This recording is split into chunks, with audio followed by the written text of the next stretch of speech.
So, in grand conclusion, I've got all of the archetypes written next to all of the cards. I'm going to do one final tour and kind of trim up a couple points, and then we can move forward with some fresh material after this. Here is the full card, the very beginning of the grand spiral, the two rings. And the original full card was Captain America with his flat earth shield, flat earth model, and falling off the cliff.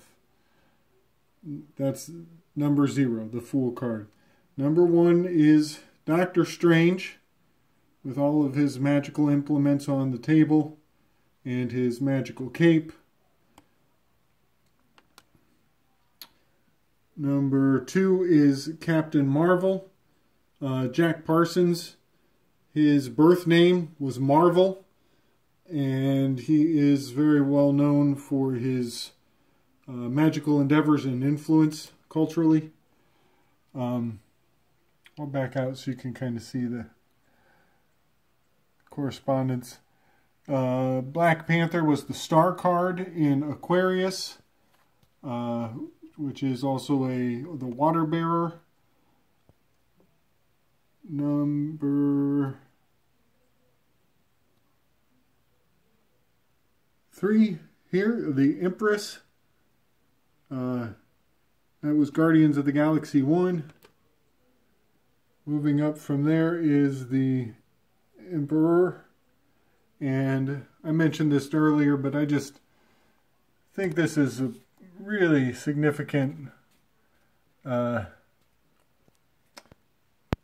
indicator. The fact that they are guarding that equator line. One is below and one is above.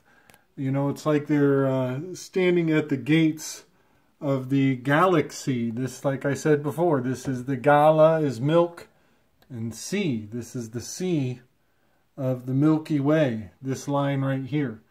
And it rotates through the heavenly sky, and these two constellations, and the planets they represent, they kind of hold the gates to the galaxy. So they are clearly the guardians of the galaxy. Here we have Iron Man 1,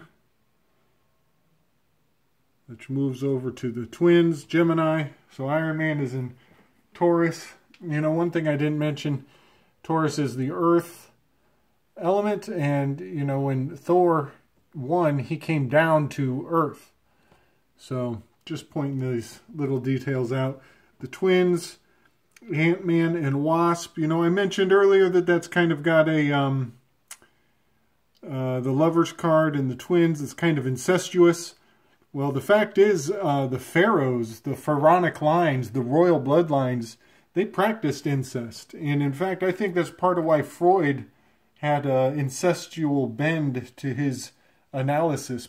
Was because he was disseminating mythos that came down, was handed down from pharaohs and people in power.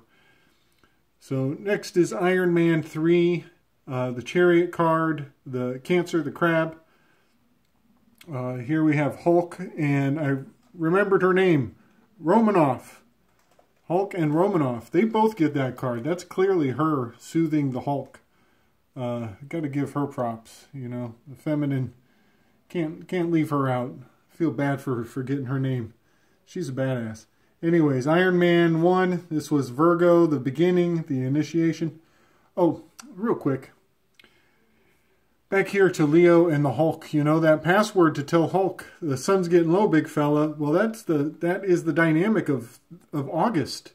The sun starts to get low. We start having shorter days. That is a very clear indicator of the tarot card in the zodiacal significance.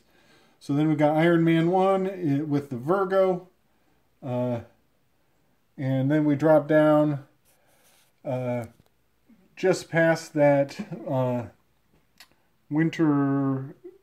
fall equinox. We're falling down, the arch is descending, And we get that Captain America 2 with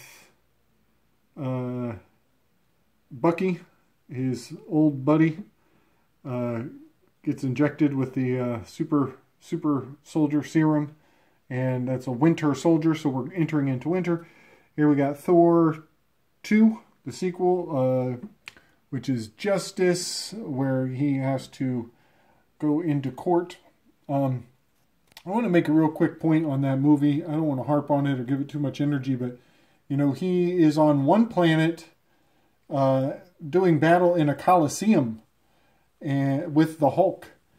And then he escapes that planet and goes back to Asgard. Well, and Asgard is a beautiful city, and the Coliseum city is kind of trashy, literally trashy. I think that's a nod to the original Jerusalem. I believe that Barcelona was once a Jerusalem, and that the crucifixion of the New Testament took place in Spain. There is a lot of evidence to that. Maybe I will get into that later. Tom Carberry, he has a channel. Check that out. Spider-Man here in Scorpio. Scorpio, the spider, very similar, no doubt. Death Card also in Scorpio. That's Thor 3, Ragnarok, where the city burns to in a blaze of fire. And the Night Scourge helps infiltrate the city. And we have Captain America 3, which is the Civil War. And you see behind her the water and the land. In the American Civil War, we were taken off of the land and put into maritime admiralty law, 14th Amendment. That is not a mistake. The stories being told behind the stories are priceless. It takes a lot of research to realize these are heavy-duty confirmations of facts that people go their whole lives in denial of. Here we have the Devil card, number 15. That's Avengers 3. Talked about that quite a bit. Here's the Tower card, Ant-Man, P, number 16. Is the letter P. That's the penis, the phallus. Here's Avengers 2, the Moon card, which is the Joachim. Finally got that straightened out. Here's Avengers 1, which is the Sun, the Boaz card. Thor 1, Judgment. XX is Judgment. You'll see XX in a lot of places. You know, even back down here, he's got the XX on his neck. And, you know, he's sitting at the gates. That's kind of a judgment indicator.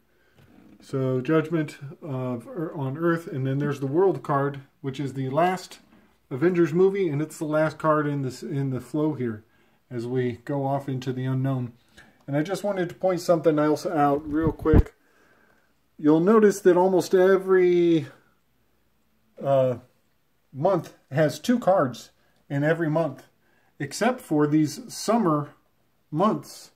There are 3 months with only 1 card. The Chariot, the Strength, and the Hermit.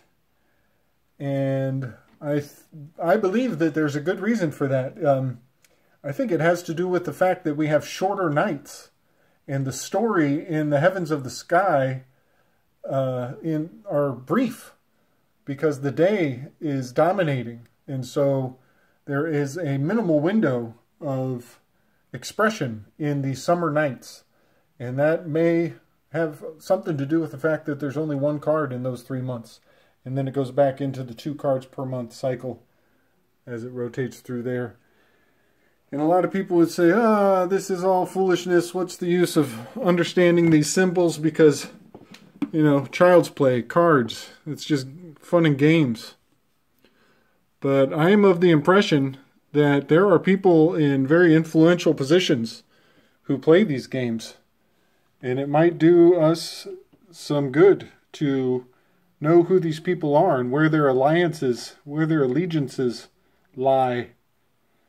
You know, there's a lot of people with dual citizenship in that picture right there. Big shout out to my man Brian from High Impact Flicks. He just brought this up today. He is a all-time favorite of mine, and I think you guys know what I'm getting at. Much love, y'all. Strength.